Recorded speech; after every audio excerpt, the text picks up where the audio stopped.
Thank you so much, Avi. Thank you, Steve, That for having sounded, me. yeah, that sounded wonderful. Again, thanks so much for making the time. Can't tell you how stoked I was when I first sent out that email to you. Well, I can't tell you how stoked I was to get it because I'm very stoked to be here. And Valente is with me. Say, hey, Valente, what's up? Hey. We got Valente in the building. Very cool. Well, for the folks who may not know, Avi Buffalo, you've put out a LP, a full length on Sub Pop, and not too Yes. long ago, a 7-inch. And I wanted to talk to you a little bit about sort of the early years. I know in high school in Long Beach, where you grew up, you were in a lot of bands playing up that seemed to sort of start up and break up. And I just wanted to talk to you a little bit about sort of how you began playing music. Was it in high school, or how did that begin for you? Well, I started playing music in about middle school, like 7th grade. Mm-hmm. And then around high school, right before high school, I started playing at a blues club with Joey Weinberg, an old family friend who was about 52 or 54 at the time, Mm-hmm. probably 54 at the time. And he took me under his wing and showed me a lot of blues music, and I played with him every week with him and a bunch of other old guys, and he'd whoop my ass about playing better and stuff, and that was really good. Mm-hmm. And so I played with him for 3 years, and in that time, in early high school, I started a band called Monogram with Dylan Wood, who is now recording, helping Chad Matheny of Emperor X record. He was playing, and also Dylan Wood is the last drummer. Unfortunately, they broke up, but 60 Watt Kid. Right. He was playing drums for 60 Watt Kid. So me and Dylan, when he was at 10th grade, I was in 9th grade, and we started Monogram, and that was really fun. Mm-hmm. And he's a great drummer and really cool dude. And he actually helped us. Dylan Wood helped us record our Avi Buffalo's newest single. Uh-huh. But then I played with Monogram and the blues stuff, and then I started playing with this band Boris Smile, and they're about to play their last show ever. But then Wesley Chung, the lead songwriter, is going to start his own thing. I think called The Great Albatross, but I'm not really sure. But Boris Smile, check out Boris Smile online. Mm-hmm. And started playing with them, and I was the youngest guy in that group at the time.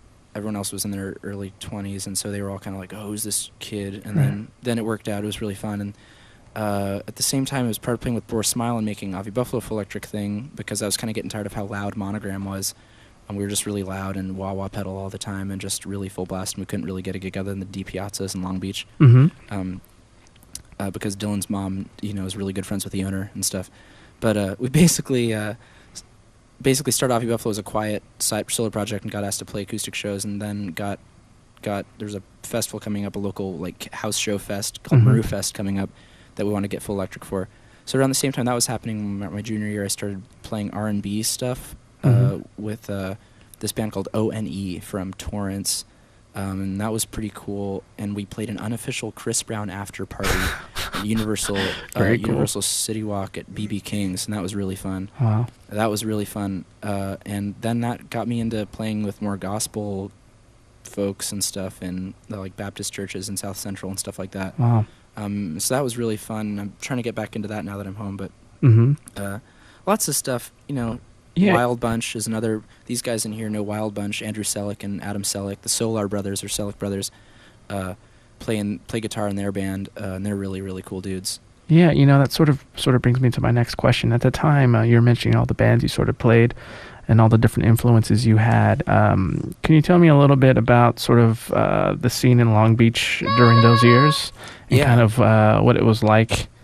And just kind of describe that, what was going on at the time. During which years? In high school, when you were sort of playing with these various bands, and it was always. I mean, it's Long Beach is a small town relative to LA, but it's still pretty big. There's lots of music going on. Sometimes it's kind of isolated, and that can be really cool. But it's also weird because you don't really have many good all ages spots down there.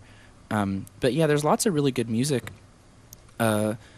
Luis Gutierrez. I mean, at the time when I first started, there was a band called Original Colonies, led by Evan Trine, who plays drums on "What's in It For," the single of our first record. He's a great drummer. Now he's at Azusa Pacific. But Evan Trine had Original Colonies, and that was kind of our competition. Was trying to kill it at shows with Original Colonies and stuff.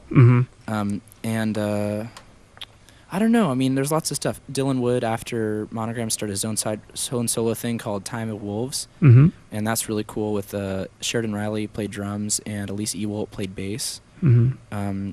Elise started Fort Wife, which is great, and because at the time I had been living in forts, I was kind of going nuts when we started recording with Aaron Embry, and Sub Pop came calling, and I was like freaking out, just like, what is even going on? So I shaved off one of my eyebrows and part of my head, and I just lived in a fort all the time in my room and then in my backyard and stuff, and like it was really crazy. Yeah, sort of just reading up on you and listening to the records and sort of finding out about the story and how you got signed and all that.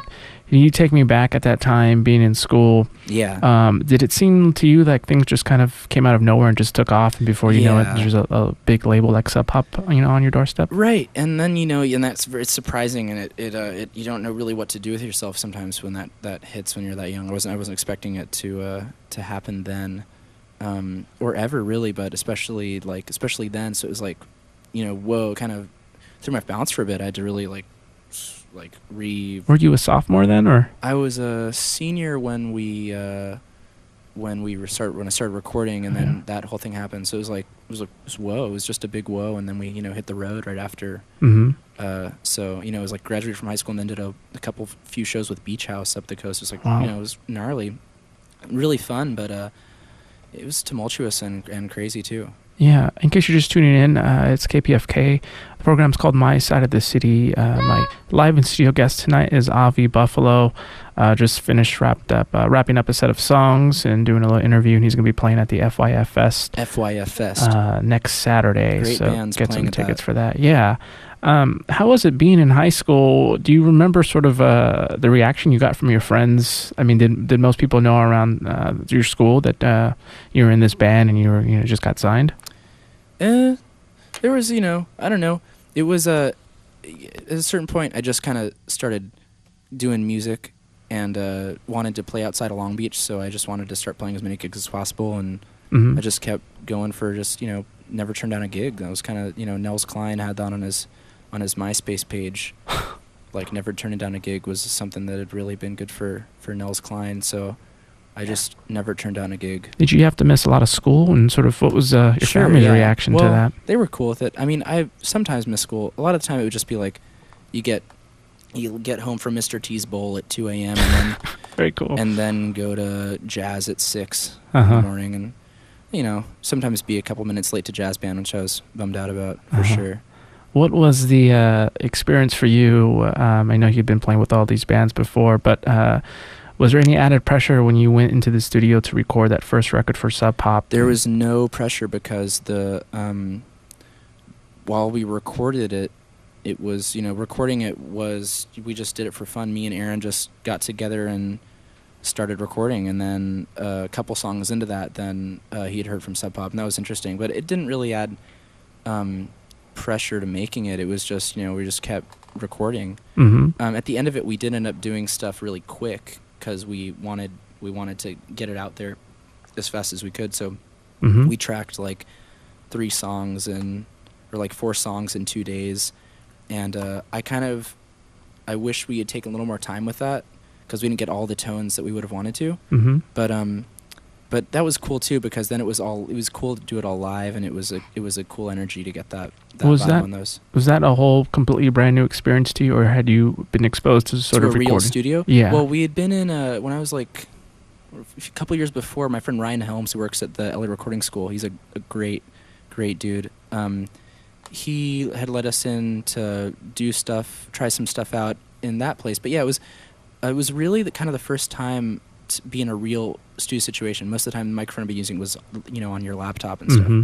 So that was very different. I definitely I feel like we heard all the space that you can have in hi-fi and just covered everything in overdubs. And with this next record, new music that we're working on, it's like trying to find more of the space and leave more of the space, and Mm-hmm.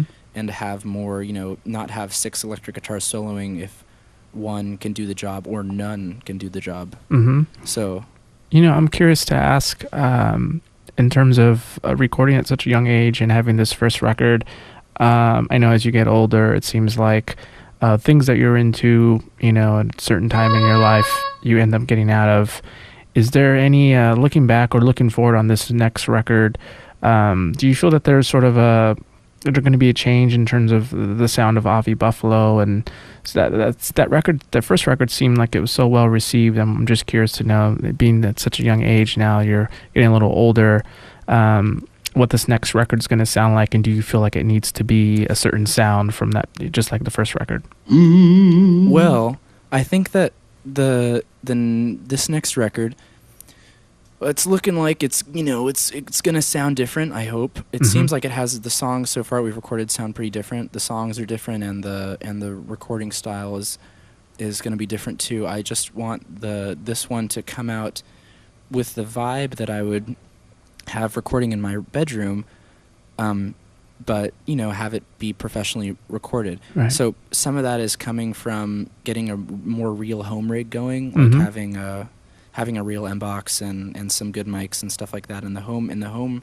center, and then bringing that to folks that can help me record pro and then recording more in a pro studio, but just trying to really make each song have what it should have and not just kind of go in and just let whatever happen, right. Which is a cool thing about the first record, that we did it that way. But I feel like there would be a lot, I just want to do the songs justice and right. and get the sounds right, and I want it to be darker sounding. I feel like the first record's really bright and poppy, and I love elements like that, but I would really like to have some more dark but clear things going on. In case you're just tuning in, once again, Avi Buffalo, my live in studio guest here on KPFK's My Side of the City.